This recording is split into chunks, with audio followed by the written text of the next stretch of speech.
Welcome to Diaspora, the show where we share the remarkable stories of immigrants from the Indian subcontinent. I'm your host, Aditya Mehta. Each week, we sit down with individuals who have made the journey over and explore their experiences, their triumphs, their challenges. We delve into their unique perspectives on adapting to a new culture while staying connected to their roots. Today, we're joined by Somnil Das. He's originally from Calcutta or Kolkata. While in India, he went to XLRI, which is a prestigious educational institution. He was also in the Indian Army, and we're going to talk about those experiences later in the show. He moved to Toronto 8 years ago and then recently moved to Nashville with Amazon. I know Somnil from my days at Amazon when he was my first supervisor. We launched many last mile delivery stations together before we both eventually moved to different teams. So, with that, let's dive into this week's conversation. So, Somnil, welcome to the show. Thanks, Eddie. Thanks for having me. Of course. So, I try to give context to my listeners who are a mix of local North Americans as well as people from the subcontinent and explain what different cities in India would be if they were an American city. So, what would you compare Kolkata to? What is the closest American city that resembles Kolkata, in your opinion? I think it resembles more about Europe, old British Yeah. cities, nothing compared with North America. No. I think there's a lot of resemblance you will find with London because that used to be the British capital till 1911 Yeah. before it moved to Delhi. Yeah. So a lot of the buildings, even we have got the tram, that Yeah. electric tram which started 100 years back. It's now a heritage. Yeah. So it resembles like some of the, if you go to the heart of the city, it's the buildings and all, they are very European style. Yeah. So hardly you come across those kind of architecture in North America, right? And Yeah. very congested, like very dense. Yeah. So I will compare it more with London or any of the old European cities Yeah. which are there. I've been to Calcutta a few times. I find the pace of life is a little slower compared to the most of the other metros in India. Obviously, that's how Bengali culture is also. I think Yeah. Bengalis enjoy life more. And just for our listeners, the eastern part of the country, and specifically Bengal, is very culturally sophisticated. So a lot of the poets, actors, directors, they come from Bengal. Actresses, especially women, are very pretty. And Bengal is a unique state in India because it was a much bigger state and half of it is now Bangladesh. So the British partitioned it in 1905, I believe, and it was split into a Hindu section and a Muslim section. And the Hindu section stayed with India. And that's why it's called West Bengal, even though it's in the east of the country. So, what were your days like growing up in Calcutta? And how was your schooling like? How was your family life like? Yeah, that's a good question. So yeah, I've been born and brought up in Calcutta. I lived in the heart of the city, a place called Lake Gardens, which is in the southern part of the Calcutta. Now a very busy place. I studied in a school which was one of the, I'll say, pretty good, best school in Calcutta, South Point. And like we have got Nobel laureate from my school, so I'll say one of the best. Wow. So Yeah. yeah, and then I grew up in a very densely populated area. We didn't have playgrounds and also I used to play a lot of cricket on the road, if you Yeah. ask me. And a lot of cycling, biking. I love outdoors. I used to swim a lot. Anything outdoors, I was there. And then family life was good. I have a younger sibling. By the time I reached age of 16, certain things changed in my family because of which I had to start working early in my life. So, and I started actually working from the age of 16 in Calcutta. You won't believe one of my first job was to give out pamphlets next to the metro station, which Yeah. was Calcutta was one of the first cities in India to get an underground railway system. Yeah. We called it the metro rail. Yeah. So yeah, like we used to do that and get our pocket money. And then eventually I did my college from Calcutta. I grew up there and I met my wife there. And eventually I went to military where my life started, my professional career started. So overall, if you can say till the age of 21, 22, I was in Calcutta. And where was your first posting in the military? Yeah, that's a good question. I got commissioned from the Indian Army in March 2001, almost 24 years now. And I got commissioned to the Corps of Ordnance, but Ordnance being a supply chain corps, right? They are Yeah. basically taking care of the supply chain of Indian Army. I think this is the kind of a good practice in the military. I think some of the corporates have also borrowed. Like if you are going to a supporting kind of a department, you need to first go to the field and see how things are there, right? Yeah. In operations. So Yeah. we had to compulsory go to the field, and my first posting was in in Siachen Glacier. Wow. So one of the highest battlefields in the world, people say. And I lived there for almost like I climbed the glacier a couple of times because of different reasons. Like we had a lot of weather casualties. There was a war which was taking place every day. There was bombing and shelling and things are going on around. Yeah. But it was like I was 22 and pretty exciting time of my life. And say I did this, done that, and saw things very closely. A lot of maturity happened in my life very early because of all these experiences, I can say. Yeah. So for our listeners, Siachen is a glacier which is at it's sort of a intersection where the Indian part of Kashmir and the Pakistan occupied Kashmir and the Chinese occupied Kashmir that they claim they all meet at Siachen, right? And so it's a perennial flashpoint, and it's one of the most, not just the highest battlefield, but one of the most challenging environments that you could be posted Yeah. at, let alone be actively engaged in a war at. So how long did you spend in Siachen? So initially, I was managing a forward post for like almost 4 months, right? You're supposed to stay not more than 3 months at a stretch because of the weather. The weather is very Hmm. harsh. Like you were staying at Yeah. an altitude which is almost 18, 19, 20,000 feet sometimes, right? Wow. And the oxygen is very, very tight. I'll give you one example. Like if you want to tie up your shoelaces, you will feel breathless. It's that less oxygen, and your Wow. body needs to acclimatize. So that's why. But we had some weather issues because of which we couldn't move out. So initially, I stayed for 4 months, and then again, I climbed the glacier. This time I managed the logistic base for another 3 months. And then the third time I climbed glacier with two journalists who were visiting from the United States. They were part of Outside Magazine. Actually, they interviewed me. It's there in the February 2002 issue of Outside Magazine. You can Yeah. find out.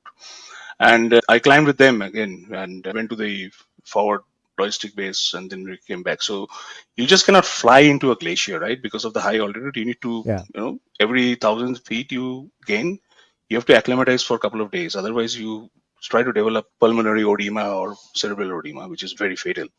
So that's why people have to walk, and it's a very lengthy process. Like it takes for 12 days, 14 days, 15 days. Like it took me 21 days to reach my forward post when I started climbing for the first time. Wow. So I started from 12,000 feet, and then we went up to almost 20,000 Wow. in 21 days. Yeah. A fun anecdote. The first time I saw Somnil, I noticed immediately that he still has a military walk. So he walks like he has a 20-pound backpack and he's marching. They're very purposeful and very, yeah, purposeful would be the right word. So I still remember, I think it was DVC 6. It was my first week launching that station with Stanley, and you had come to visit from out east. So pretty, and I think you asked me what time is the first wave, and I didn't know what a wave was because it was like my second day or something, but good memories. After Siachen, what were the some of the other interesting places that you spent time at with the army? Yeah, I actually spent 2 years, like 1 year in the Siachen Nubra Valley, and then I don't know whether you guys have, like a lot of Indians don't know this place. Maybe because of the movies, they know there's a lake called Pingongsu Lake, which is there like on 13,000 feet in the Himalayas, right on the Karakoram range. So I spent a good amount of time there, like almost 6 to 8 months. It's a beautiful lake. It's like a 150-kilometer lake, which is like 1/3 in India, 2/3 in China. So around 50-kilometer portion is in India. And the best part of the lake is the water is brackish. It's salty water Oh, at that altitude. Yeah. So there's no hardly there's any marine life there, but nature at its best, I'll say, breathtaking view. And then I actually moved out from there, and I got posted in Calcutta. Back in Ordnance, I started my logistics career, supply chain career there with the military. I yeah, spent good amount of time there. My elder son was born, and then I moved from there to again this time to Jammu. Jammu is the capital, I think, the summer capital of that time the J&K yeah, state. yeah, So I spent a good amount of time there, and then almost spending 8 years in the military, I decided to leave and test new waters in the corporate sector. yeah. I think in the US especially, companies love hiring veterans because they're disciplined, they follow orders, they work hard. Is there a similar mindset in corporates in India that they like hiring people from the armed forces? I'll say there are where there people have hired and they have got results, but a lot of like I'll say majority of the corporate sector in India is naive about the potential of military personnel. Hmm. I don't know why, because of various reasons, but I think it's picking up. Lately, I hear a lot of corporations are encouraging hiring ex-veterans, and they should because you have a trained manpower, right? And they have Yeah, been to that. They have been in situations which you cannot imagine, right? yeah, in corporate, things will be looking like a child's play for them to start with, although it's not all the time. There are different challenges, there are intellectual challenges they have to go through, but still, leadership qualities you will find in them, a lot of good leadership qualities. So that's why I think during my time, there was, when I left, it was late 2000, like it was around 2008, and I did my MBA after that. I went to XLRI Jamshedpur. I decided to upgrade my skills before I ventured because I had no idea how corporate world was. Yeah. Okay, being in the military, I was in a very shielded place where things were very straightforward, very disciplined oriented. You tell a thing, things happen. Yeah. Right. So I had to upgrade my skills. So I spent some time there. And then I went to the corporate sector, and then I started my life with a corporation called MHI, Mitsubishi Heavy Industries. They were having a joint venture with Larsen Toubro. So I started from there at a greenfield project. Okay. Interesting. For our listeners, tell us more about Jamshedpur as a city. Oh, I love Jamshedpur. Right? It was, I'll tell you, after working 8 years in the military, going back to college was really fun. Yeah. It was a different life where people, like if you see them, and everybody actually in these institutions, they have worked for 4 or 5 years at least. But it's a different life, different culture, and as a city, I love it. Yeah. It's not very far from Kolkata. I used to actually drive. It used to take me 5.5 hours door to door. And it's like you have got hills if you like hills, you've got nature. Okay, good food is there, right? If you are a Bengali, definitely you have got a lot of choices there. Yeah. And also, if you like food from Bihar, Jharkhand, that area, I think that's a good place to be, and people are nice, and it's not a very expensive city, but it has everything, I think. Yeah. And Tatas have made it big because it's Yeah. also called Tata Nagar. And Jamshedpur is named after Jamshed Tata, who was the original of the Tata group. My dad is actually born in Jamshedpur. Awesome. Because Good to know. because my grandma's side of the family, Gujaratis, but they live in Jamshedpur since many years. So my grandma spoke fluent Bengali. My dad understands a lot of Bengali, which I discovered very recently myself. Nice. I've never been to the state of Jharkhand, but I've always heard great things about the city. I have another military related question for you. India and Pakistan split up. It was basically the same armed forces, which were split into two countries. Why is there such a big cultural difference between the two, where our army, our armed forces are, they're much more, I would say, disciplined and keeping in line with their scope of work, versus in Pakistan, where the army plays an outsized role in the politics of the country. So why did Pakistan go that way, but India did not, in your opinion? It's a very macro question. No, it's a very good question, interesting question. Happy you asked me. And I have thought about it. If you asked me previously, like in the military when I was there, and one of the reasons I quit, I will tell you why, because it didn't make sense, right? What are we doing? We're just fighting, right? So it looks very like at a very high level, it looks like, no, it's not the solution, right solution. So to understand the politics, we were divided at 1947 by the British to fight a war. And it's all started from there, right? Yeah. And culturally, if you ask me, there is not much of a difference in terms Nope. of culture means food, habit, Yeah. right? Language. Like I see people who are from Pakistan here, they speak Punjabi, Yeah. not Urdu, and they are fluent in that. And you cannot make out either they're from India or somewhere else the way they speak Yep. Punjabi, right? Yeah. So I think the problem here is political. Like the people, the foundation was made in a way when it started all over, and we succumbed to that. The saddest part is we succumbed to that, and we are still fighting. Yeah. You look at the US and Canada, they have a 5,000-kilometer border, Yeah. right? Didn't they fight a war? They fought a war hundreds of years back. Are they still fighting? No. Yeah. What has happened 100 years back? Why are we fighting now? Yeah. It doesn't make sense. I don't think we are mature enough as nations to think about that, especially Pakistan, because the way constitutions have been carved, right? Indian army doesn't have that power to overthrow a government. The constitution doesn't give it. But in Pakistan, the way it was carved, it gives them the power, and they abuse it. They abuse it, and every time the military thinks that, see, if you give one department of the government that much of power, they are going to misuse it, right? And it's all people dependent. You don't have any checkpoint. So there have been things, and it's not just only Pakistan. There are a lot of other countries, I'll say, where things have happened like that because the military gained excessive power, and they overthrew the government and took over. I think in Burma or somewhere it's happening right now, right? Myanmar.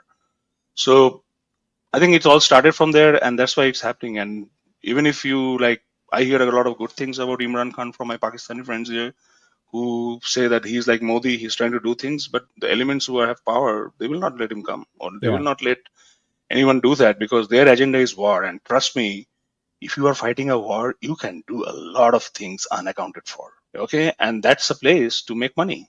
Everything is boiling down there. The Yeah. interest is at the end of the day very pecuniary. It is all money minded.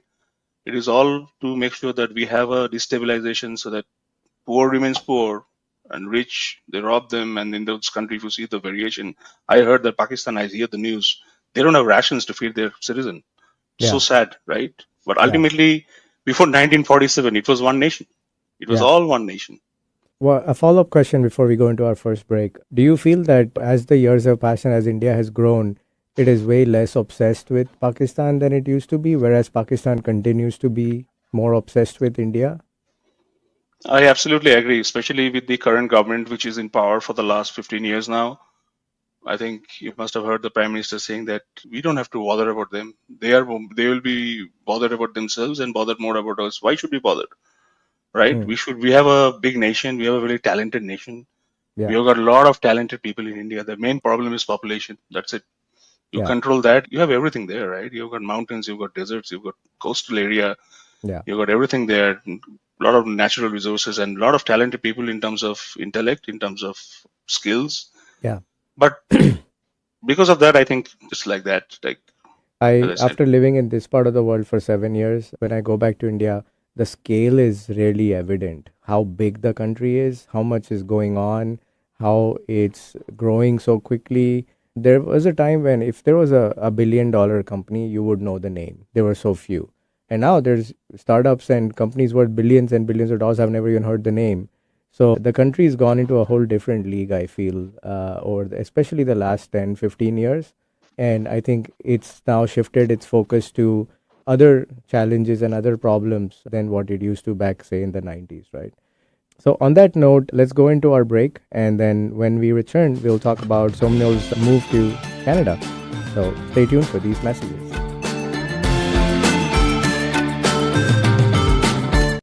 Is your eyesight changing? I can't read this anymore.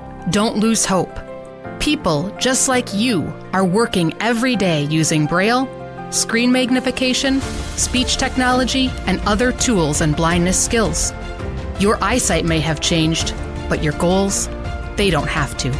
We can help. Visit us on the web at blind.org. The National Federation of the Blind. Live the life you want. Are you ready to discover remarkable stories of resilience and cultural connection? This is Diasporaa, a show sharing the journeys of first-generation immigrants from the Indian subcontinent now building their lives in North America. Inspiring, insightful, and always engaging, Diaspora offers a unique perspective on the immigrant experience. Join me, Aditya Mehta, my guests, on the Diaspora Show every Wednesday at 2 p.m. right here on KKNW. Find our app in the Apple App Store or Google Play Store and take us with you wherever you go. Alternative Talk AM 1150.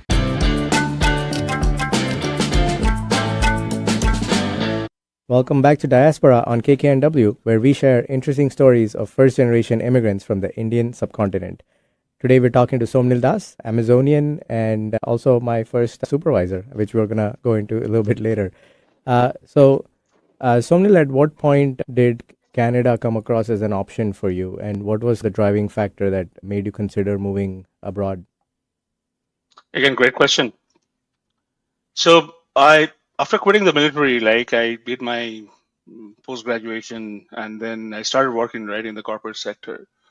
I worked a good amount of 6 years or 7 years or so, and then I realized that, and I worked in 3 different companies because if you ask me why, one was a personal reason because my mom was going through a very bad health at that time, and the place where I was there in Gujarat, Surat, we didn't have good doctors, right? So I had to Yeah. move to Hyderabad.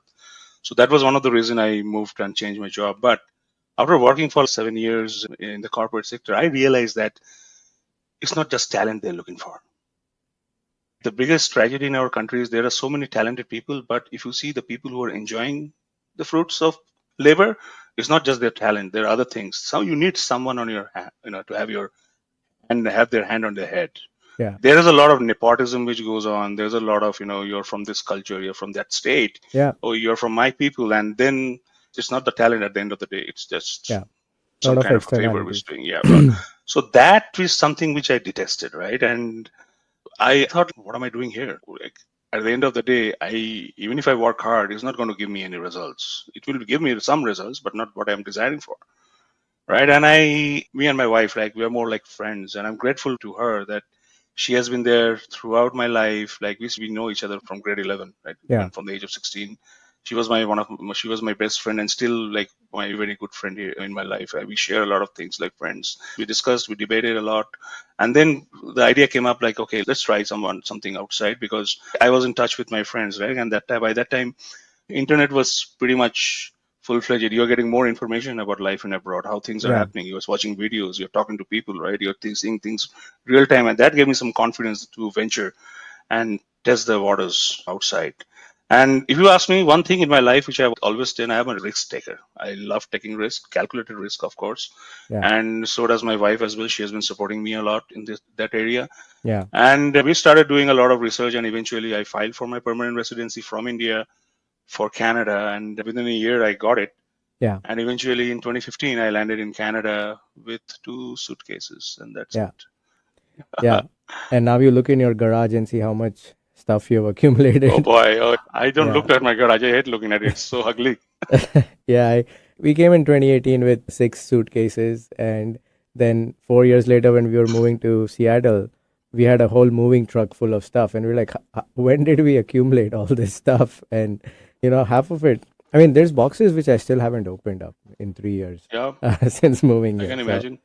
So this was early days as far as express entry and the whole Indian move to Canada. I suppose it was much easier to do that than it is now, because now the waits Yeah, are I didn't long, have right? I didn't have the express entry. I was, I think, one of the last folks to have that federal skilled worker program. You Oh, need to have okay. certain points, the old Got it. system. So I have that certain points, and then you apply. And express entry right now, I think I've heard that it has become a bit challenging. Yeah.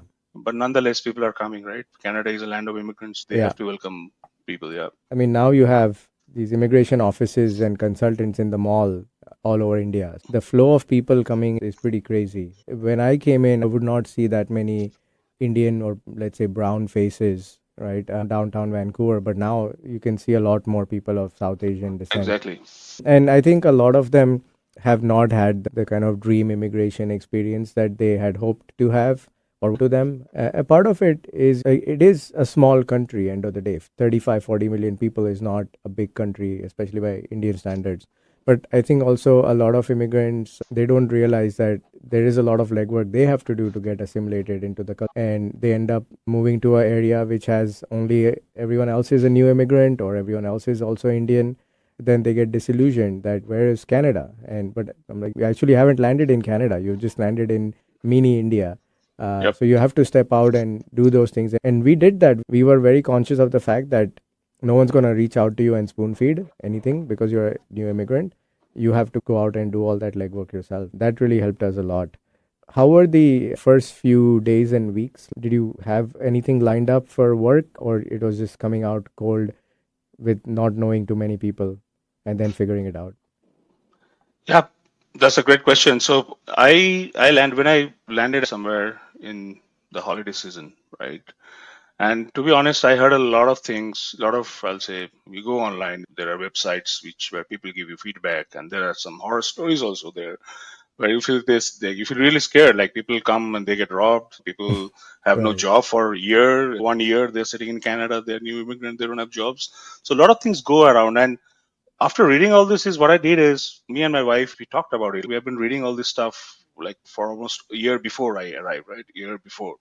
So we started doing a lot of research, and on internet every day we will spend like a good amount of 2-3 hours researching stuff, going through stuff, reading Yeah. stuff. I in fact ordered 2 books from Amazon to read through. Me and my wife, we read, right? So you can tell me that before I arrived in Canada, I was living in Canada in my mind for almost a year, because I was always researching. I was in fact Yeah. listening to Canadian radio when I was driving to office. So I Wow. got through the internet. Okay. Yeah, so that's how I prepared myself. And to be honest, when I landed, it really paid me off. I didn't have to wait for long. Within 7 days, I had a job in my hand. Okay, Wow. my lucky starts. And it was with a good company. It started with Ford Multimatic. That's a joint venture with a Multimatic company in Canada. And luckily, I got a job in my own field in supply chain warehousing. Right. Wow. So they were building a new plant there, and I have a lot of warehousing, build warehouse in India as well. I have set up the entire logistics framework there. So I had SAP experience. I had a lot of things. All those experiences didn't go away. Yeah. So what I learned there is you have skills, right? Like normally people say a normal human being has 7,000 skills, right? 6 to 7,000 skills. But every day or at work, you might be using only 900 to 1,000, maybe 1,500 at most, right? And those skills are transferable. Even if you work any part of the world, those skills are transferable, and you have to convince that employer that you have that skill set to be successful in the environment where they're looking for, right? And all these things helped me, and then that's how I started my journey. So I didn't really have to struggle too much. I was already in touch with employers before I landed in the country. I was already talking to them. They all wanted me to be in the country before they offered me a job. It looked like the way they sounded. So I was coming with a very positive intent, and it worked out well. Yeah. That's great. I don't think I've heard anyone get a job that quickly who didn't move with as an employer move. In Canada, there's a term which I tell my listeners about called the survival job. And that's the job that you have to do to survive and pay your bills until you get the job that you're actually qualified for. And I also had the similar approach that we're not going to do the survival job. We've not come here as economic migrants. We've come here to enjoy the quality of life. Exactly. And we're going to make the most out of it. And I really feel I've had more than my fair share to eat at the buffet that is Canada. We've really lived the life there. I'm very glad that your move was that quick for you. At what point did you join Amazon, and how did that come about? My first job was, like, you can say, one of my dream jobs, right? So Ford had started making these beautiful supercars, they're sports cars. And at that time, I'm talking about 10 years back, it was like, at that time, $500,000 was the price of the car, right? And there was handmade, all carbon fiber body with Roush engine and all those stuff. And I was setting up their entire warehouse, their entire supply chain, the logistics framework and all. And it was like, the biggest problem with the job was like I was driving every day 1.5 hours up, 1.5 hours down. So it was in Markham, and I used to stay in Brampton, right? And I didn't want to move my family. They were pretty settled there. They were new. Yeah. So I worked there for 6 months. And after commuting for 6 months like that, I felt like, oh man, I'm not enjoying this commute. So let me start looking something nearby. And luckily that time, this new warehouse Amazon was setting up in Brampton, which was like 15-20 minutes away from my house. Yeah. So I came to know, and there were some friends who I knew before, they were working in Amazon. They also told me that, you can try. And then I tried, and it worked out. And then I started my career there. So that's how it happened. And I guess that fulfillment center, not last. That was a fulfillment center. Yeah, that was the first robotic fulfillment center in Canada, YYZ4. Oh yeah, I remember. I think we did a tour there as well at some point when we were visiting. So, and then at some point, I guess you joined Last Mile and built up the Canada team, which I was a part of. Since these are early episodes, I like asking this question to some of my guests so that my audience understands me better. What was your first impression of me, and how was it like working with me? And you can say bad things, I won't mind. No. I actually had a lot of good things from Karthik, and then we met on the interview, and I saw you there and everything. I don't judge people by looking at them for the first time. It's like over a period. I always believe that things happen when you experience things together, then you know someone. That's how I feel it, right? So I think the experiencing the launches which we had, Eddie, brought me a lot of respect to your skills which you brought. And I liked how humbling you are with all this potential you have, but you're truly a humble guy, which really impressed me. I appreciate that. Yeah. So yeah, I think all the launch experiences we went through, and initially I got to know you better, and we have become good friends, and I'm happy that I earned one. So a couple of things on this. So till date, that's the best team I worked for in Amazon. I went through my fair share of teams, and especially once the launches stopped, I was in several teams in a very short span of time. So this was, and it's probably the only team where I'm still in touch with all the people who are in the team, even today. And I talk to them, be it BK, be it Stanley, Rohan, all of these guys. And also one thing you told me very early on, which I've kind of taken as a life lesson, is that leave the job in a better condition than you found it. And those words have always stuck with me. And I've kind of applied that in everywhere in my life. And right now I'm running a property management company. And what we did is, after the summer busy season ended, I did like a lessons learned summit with my team. I used that to say, what are all the different processes we can do better? What are all the different customer touch points which you can enhance. And we, the last 3 or 4 months, just improving every aspect of the business. So that's something I learned at Amazon, and specifically in your team, which was very helpful to me in the long run. So I always appreciate that. Any particular achievements at Amazon that you're especially proud of? Well, I think the gig which we did together was one of the most proudest thing which we did. We literally set up a new supply chain process across the entire country through the length and breadth. So I think that's something to really do. It does impress me when I look back. Yeah. Presently, also currently, the certain things I'm doing, which reasons I don't want to share here, but that's also Sure. pretty interesting and pretty great stuff. Yeah. So more context for our listeners. We went from 3 to 35 warehouses in what, 2 to 3 years flat. And there was one day, 29 September 2021, where we launched 3 warehouses. One was in Halifax, one was in Vancouver, and one was in Montreal. So Quebec, it was a whole different story because it's like launching a new country, like you always would say, translating millions of things into French. But these stations were 7,000 kilometers apart, and our team, I think, seamlessly pulled off the launches of these stations, which are so. I remember everybody was just darting back and forth around the country, and like I'm still amazed that the team pulled off something that significant with. Remember, such there was ease. COVID at that time. And there was COVID. I think I had people I worked with for 3-4 months, and I didn't know what their face actually looked like because we always had a mask on, and we were on the rare occasion there would be a COVID case on the construction floor.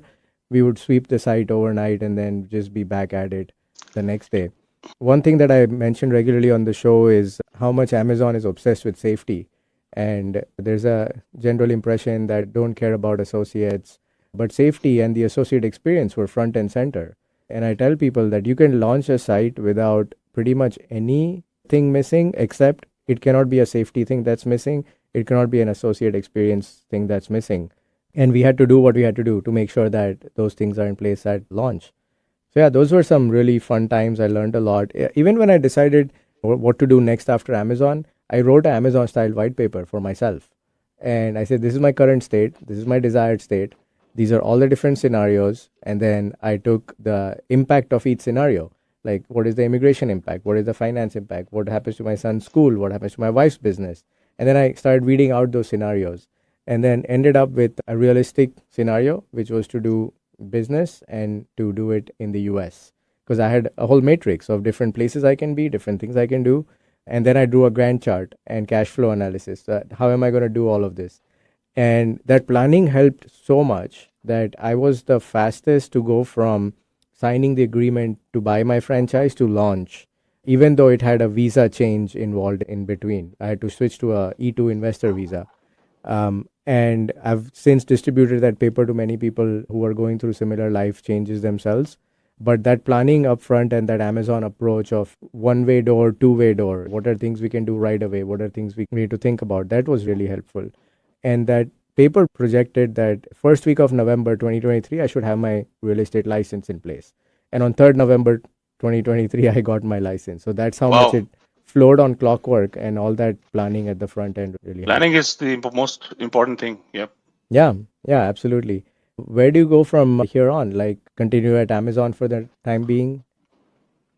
Yeah, I think I'm enjoying my gig here. No complaints, right? I love working for Amazon. And as you were saying that we are not only safety obsessed, like it's world class. Whatever you see here is one of the best. I've worked in different corporations. I can compare and I have some idea. I haven't thought much. Maybe let's see. My kids are having their education here, right? And my wife is working. I'm working. We're enjoying our life in Nashville. Nashville is a very nice place if you especially love music. I love music, right? Two things: I love physics and I love music. Those are my passions, and I enjoy the life here. And although, if you ask me, my first love has always been Toronto and Canada. I still miss Toronto and Canada. Like nothing beats that life. Right. Let's see. Maybe I'll be kind of a migratory bird juggling between two places, north and south, in maybe 10 years from now. But for now, maybe in the future, for next couple of years, 5 years, 6 years, I don't see anything changing so soon. Yeah, and Amazon is big enough where if you get bored, you can just move to a different org or a different part and do something completely different. Yep. I think the sheer just number of different professions that exist in Amazon, It's unbelievable. So I have a friend who's been in Amazon over 12 years. And he's like, every time I'm bored, every 3 years or so, I'll just change teams and go to a different org. It's unlimited what you can do there. With that, let's go into our second break. And when we return, we will talk about what advice Somnil has for new immigrants. So stay tuned for these messages.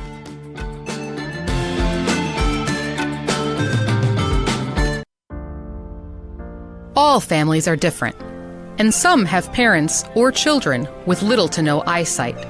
But this doesn't stop them from sharing the work, play, love, and laughter of family life. Eyesight doesn't define a parent, a child, or a family. What counts is being together. Want to learn more? Visit us on the web at blind.org. The National Federation of the Blind. Live the life you want. Hello, I'm Chris Erdman. Every Wednesday at 8 a.m. on KKNW, I sit down with inspiring entrepreneurs, creative minds, and game changers to uncover the real stories behind their business. On my show, Made of More, we explore the challenges that they've overcome, the breakthroughs that they've celebrated, and the mindset that drives them forward. If you're ready to unlock your full entrepreneurial potential, Made of More is the show for you, because here we know you are made of more. Every Wednesday at 8 a.m. on KKNW. Get your daily dose of variety. Alternative Talk 1150.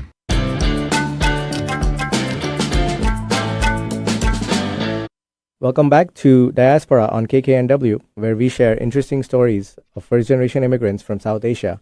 We are talking to Somnil Das. He's my ex-supervisor and also a friend and Amazonian who's pulled off great things while working there. So I want to touch upon the immigrant experience of Canada and then US. Was the US move a lot easier for you, given that it was with a company and you had already been in this part of the world? Yeah, I think US move was pretty smooth. If you ask me, I didn't move with anything. I just Yeah. put my stuff in a U-Haul. I towed my car and I came driving. A 12 hours drive from Yeah. Toronto to Nashville. It was pretty smooth. But move to Canada was challenging in the sense like I landed with two suitcases, my wife with two suitcases. So you Yeah. cannot get your own personal stuff, right? So that was challenging enough. And then new country, everything like food habits, shops, market, everything is new, right? You have to go for a driver's license. Yeah. Basic things are missing. So I think if you're moving from Canada to US, it's pretty easy. yeah. I don't think it's not a problem. Yeah. I think because I had lived here as an undergrad student, I was used to a lot of things and they were not culture shocks. So my first move was a lot easier than it could have been for many people. Like, for example, I already knew how to drive on this side of the road. And I have friends who failed their driving test 3, 4, 5 times because it's a very different style of driving in India. Like here you get the signs, there you're looking at the car in front of you and anticipating what they will do versus actually focusing on your own driving. When you landed, did you have any of these like moments where you saw something that was completely alien to you and it was like flabbergasting as to like, what is this? Like, how does this? For me, it was the small talk. Everybody talks to everybody. You have to say 5 things before you can actually start talking. And in India, small talk is not a thing, especially like you're at a restaurant or whatever. If a waiter comes and says, "Hey, I'm Suresh, I'm going to take care of you today," I'll be like, "Why are you telling me your name?" So for me, that was a very odd thing. Now I think I'm used to it to the point where I actually like it. But did you have any such moments where you were completely caught off guard with something you saw? Not off guard because I had some idea about what I'm going to see, right? I had some idea, like I did a lot of research and I knew that what is coming, right? Even watching thousands of videos every day on YouTube. What am I watching? Streets of Toronto. That's it. So I had some idea, right? Yeah. But something which came as a shocking, I wouldn't say nothing came as a shocking. I think I was pretty impressed by some of the practices and cultures. I'll give you one example, which I really tell people, right? And coming from India, the kind of, like, what can I say, Babu culture, we have this hierarchy, bureaucracy. Yeah. I am the owner. I'm someone like you should be respecting all the time, right? And coming here, you see that your respect is through your work. Your respect is through what you do and contribute to the society, not by whose son or whose daughter you are, right? Yeah. That's a very big practice we have in India, and that matters. So when I was working with Ford, right, my first 6 months here in Canada, as I told you, it was a joint venture with this company, Multimatic, and Multimatic is actually a big company. It's $1 billion company who are into car racing. They make dampeners, they make a lot of shock absorbers. They have a lot of patents in Yeah. that area, and Ford was collaborating and making those cars. And one day I go to the floor, right, and we used to make one car every day, and there was those engineers, there was those mechanics who were like, it was a very cool environment, although. And one day I see someone new who was working under the car, and I didn't know who that guy was. And later at the end of the day, I asked someone like, who's this guy was? And this person said, oh, he's the owner's son. I said, really? So I was humbled. I said, look, see, this guy is a son of a billionaire, but he doesn't boast about it. There's no air about it. Yeah. He is going and working as a mechanic under the car, building the Yeah. car, and then he has a desk with other mechanics to sit and work. He doesn't have a special big cabin like in India. You would have imagined like they would have a owner's son like that. So that was something which really impressed me. I was in a shock and I was really humble. I said, okay, I think I've come to the right place. Yeah. So I joined my family business. My first job was selling mutual funds door to door. And a lot of people in India were like, it's your dad's company. Why are you doing all of this? And why don't you have a cabin on the top floor like your parents do?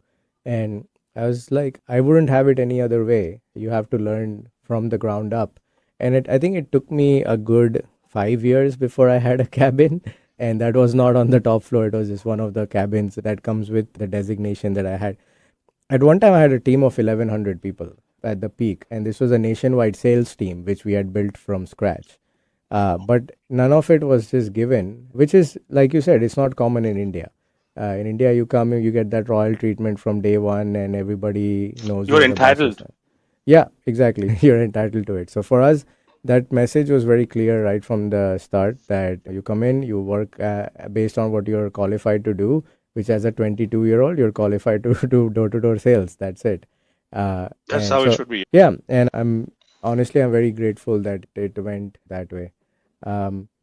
With now that you're in Nashville, do you notice subtle differences between Canada and the US, even though the culture is so much similar? I always used to think Canada, what's the culture in Canada? It's just like the US. But once I lived there, I realized how different it is in so many ways. So anything that stood out for you? No, I don't think anything particularly which stood out. I am enjoying it. I don't think there's like too much of a difference in terms of maybe there's a lot of more people because US is more populated than Canada. There are more Yeah. cars on the street, Yeah. and there are a lot of like shopping malls. Canada doesn't have that much because Yeah. market is small. And Yeah. other than that, I don't see too much of a difference.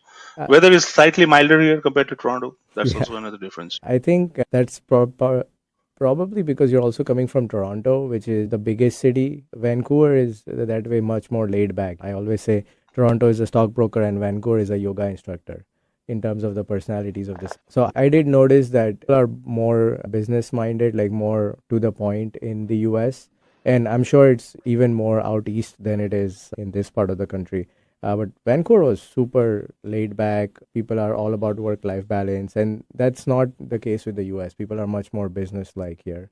Vancouver is beautiful. Yeah. Vancouver is serene. One of the best places I've seen so far. Yeah, that's literally why we went there. We were moving for quality of life, and I said, what better place to go than Vancouver? I didn't know much about the city when I moved there. I had only been once for one day, and that is because we landed in Vancouver and took a cruise to Alaska the next day. So that was my Wow. to Vancouver, and my wife had never even been to Canada. So it was completely like a leap of faith for her. And the first day, I've mentioned this in a previous episode too, we reached our hotel by the airport and I opened the windows and I saw the North Shore Mountains with snow on them. And I was like, I think I'm in the right place. So it's definitely a very special place around the world. So if not Nashville, are there any other cities that you would like to live in the US?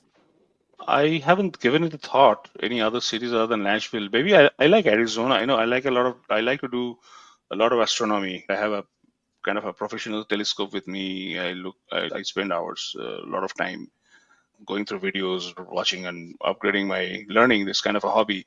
Yeah. I would love to go where there are clear skies. Like in Arizona, I went to Phoenix, Arizona, like one time. Love the night sky there. So I mean, I've never lived in a desert. Maybe in future, if I get a chance, I would love to go there.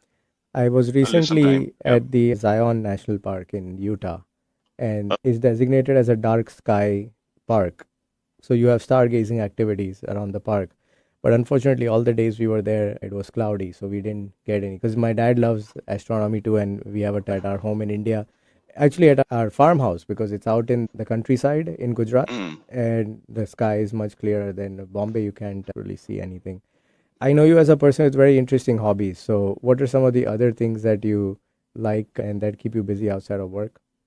I like reading a lot about the recent development in physics and science. More about my inquisitiveness is like, what is reality really about? What is it going around here? What is the existence? What is consciousness? Like, what is all this matter, energy floating around? Like, what is the basic thing of starting building block of life or building block of universe? All these things really excite me, and I keep investing my time whenever I can, reading stuff, watching videos, talking to people. I've actually been to some science shows there. There are like Professor Brian Greene was in Toronto. I went in one of his talks there with my younger son. He's also kind of a bit science enthusiast because of me. Yeah. But I love all this. And then music, like any kind of music you ask me, and especially disco music. I love disco music, right? And I keep enjoying different genres time to time, right? Not a big fan of hip hop and reggae. Some of them I like. But overall, I like music, and any instrumental. Sometimes I'll listen. You'll find me like listening. But mostly, I listen to music when I'm driving or at home when I'm relaxing. Even if I'm a bit sad, also I love listening to music. I remember in one of our team building activities, it emerged that you're a fan of opera music.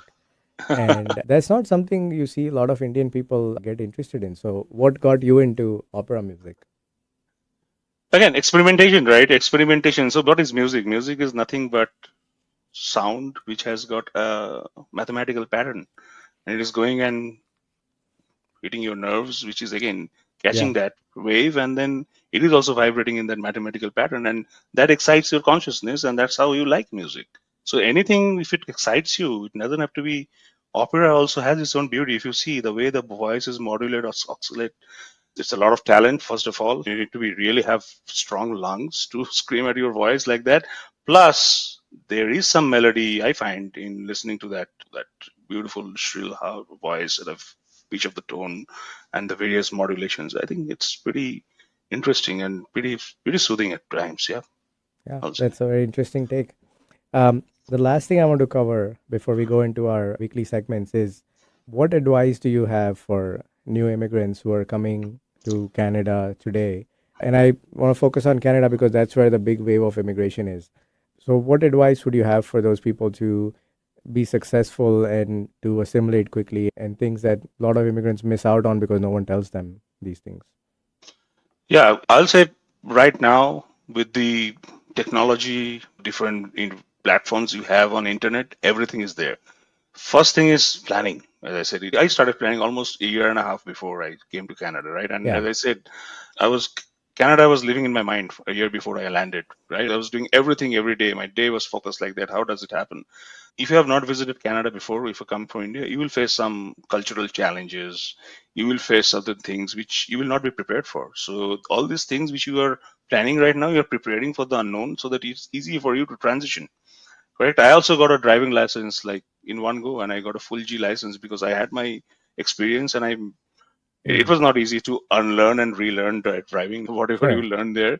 So you got to train your mind, and you have to understand that these things are there. If you're not prepared, it's going to be challenged, and you're going to be clearing it in the fourth or fifth attempt because you didn't train it. Yeah. So I'll say start preparing, start devoting time, read a lot, watch videos. Like when I came 10 years back in 2015, of course, internet was there. There were things there. There were contents there on the internet. Right now, there are more.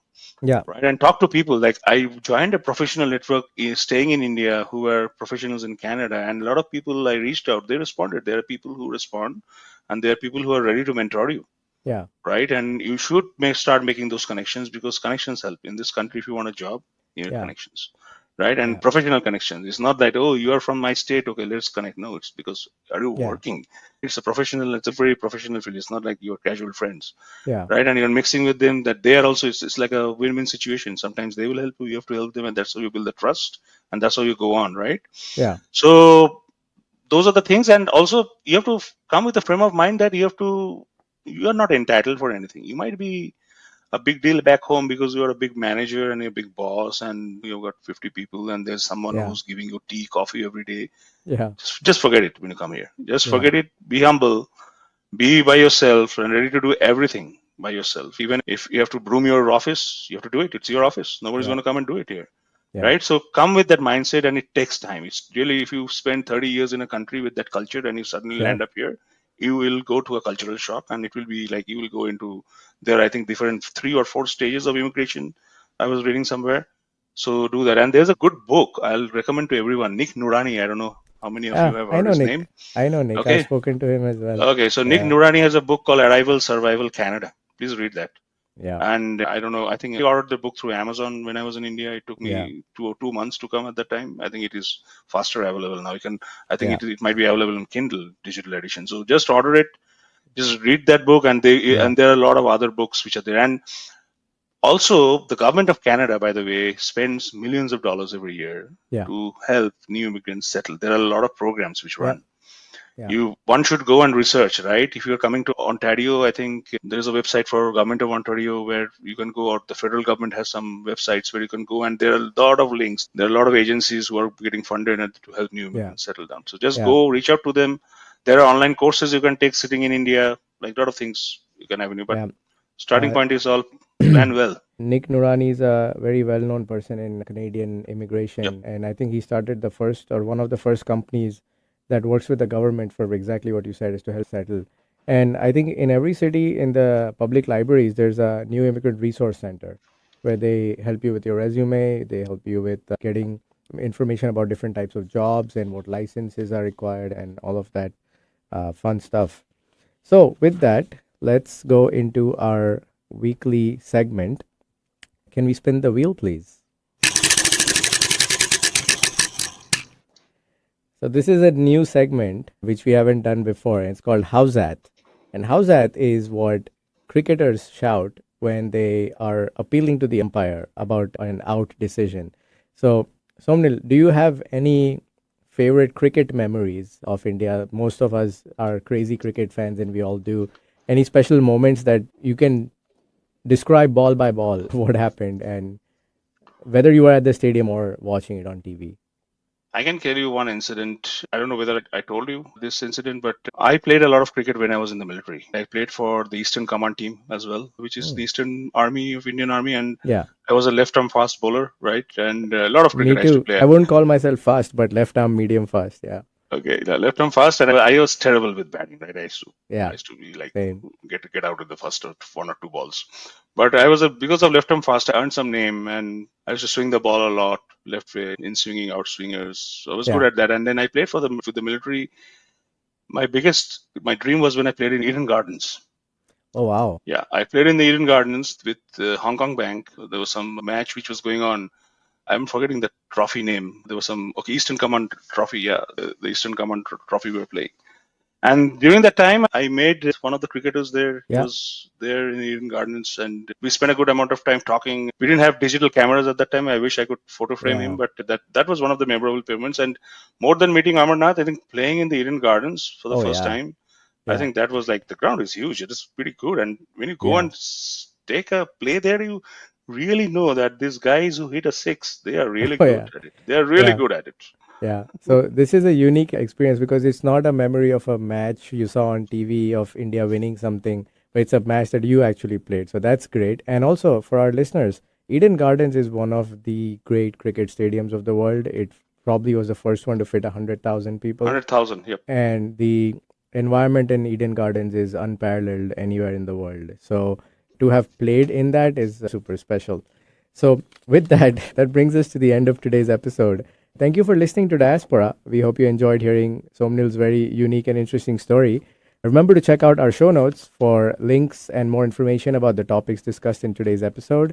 You can find Diaspora on all major podcast platforms and can subscribe to our channel on YouTube. If you like this episode, consider following us on Instagram or leaving us a 5-star review. Diaspora is part of the Staying Power network of shows and podcasts, all of which are dedicated to inspiring listeners to build lives of meaning, connection, and value. You can find the Staying Power network of shows wherever you get your podcasts. We'll be back next week with another interesting story from the South Asian diaspora. And until then, take care and stay curious. And Somnil, thank you so much for joining us today. Thank you, Eddie. Thanks for having me.